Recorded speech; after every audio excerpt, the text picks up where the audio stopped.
এই হচ্ছে AGT live 24/7। This is AGT Live 24/7.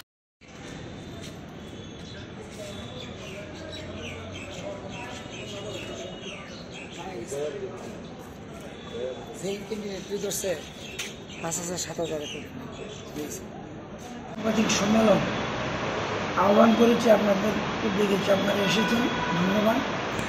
আগামী পরশু 10 তারিখ আমি শুনেছি Tripura high court bar association election. এই ইলেকশনে 217 জন ভোটার আছে। এই লড়াই বিপক্ষের মধ্যে, সেটা বিষয়ে আপনাদের অবগত করার জন্য আমরা আজকে আপনাদের দেখেছি। আমরা আমাদের পক্ষ থেকে সংবিধান মঞ্চ,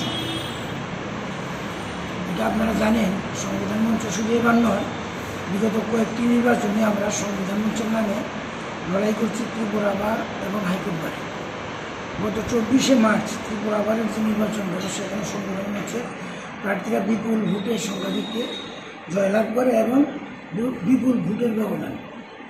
অনুরূপভাবে এবারও আমরা হাইকোর্ট বারে সংবিধান মঞ্চের পক্ষ থেকেই আমরা লড়াই করছি এবং ইতিমধ্যে প্রচার প্রায় শেষের দিকে গেছে। আপনাদের পরিচয় করিয়ে দিচ্ছি যে আমাদের এই সংবিধান মঞ্চের প্রার্থী প্রেসিডেন্ট পদে, সভাপতি পদে আমাদের সিনিয়র অ্যাডভোকেট পীযূষকান্তি বিশ্বাস এবং সম্পাদক পদে সিনিয়র অ্যাডভোকেট সুব্রত সরকার এরা রয়েছেন। তাছাড়া ভাইস প্রেসিডেন্ট প্রবাল ঘোষ, এডিশনাল সেক্রেটারি কৌশিক নাথ, ট্রেজারারের সভাপতি, এই 5টা পদ আছে।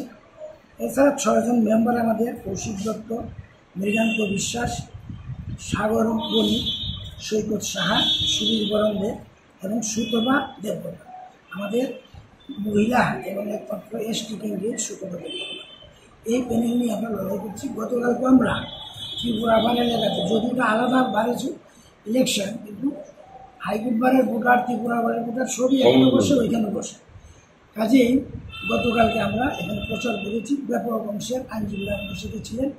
আজকেও দুপুরবেলা আমরা হাইকোর্ট বার এলাকায় প্রচার করেছি, সেখানে আমাদের সাথে ব্যাপক অংশের আইনজীবীরা ছিলেন এবং আমাদের প্রচার এবং এখন মধ্যে যে সাড়া আমরা পাচ্ছি, তাতে আমরা আশাবাদী যে ত্রিপুরা বারের মতো হাইকোর্ট বারের নির্বাচনে আমরা একটা ব্যাপকভাবে আমরা বিপুল ভোটে আমরা জয়লাভ করব, বেশি সংখ্যা নিয়ে আমরা জয়লাভ করব।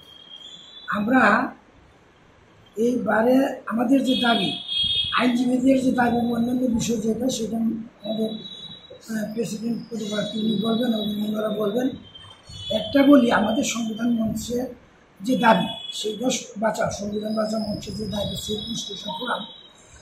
আমাদের আইনজীবীদের দাবি যেমন আছে, আপনারা বুঝতে পারছেন যে আজকে ত্রিপুরায় যে পঞ্চায়েত নির্বাচন, পঞ্চায়েত গণতন্ত্র কীভাবে নির্বাচন হচ্ছে দেখছেন, তো সারা ভারতবর্ষে এই চিত্র আছে। এইটাকে মাথায় রেখে আমরা কয়েক বছর আগে আইনজীবীরা আমরা সংবিধান বাঁচাও মঞ্চ কনস্টিটিউশন করেছিলাম। কাজে আমাদের দাবি দেওয়ার সাথে ওই দাবিটাও আমাদের সার্বিকভাবে থাকবে। আপনাদের সবাইকে ধন্যবাদ।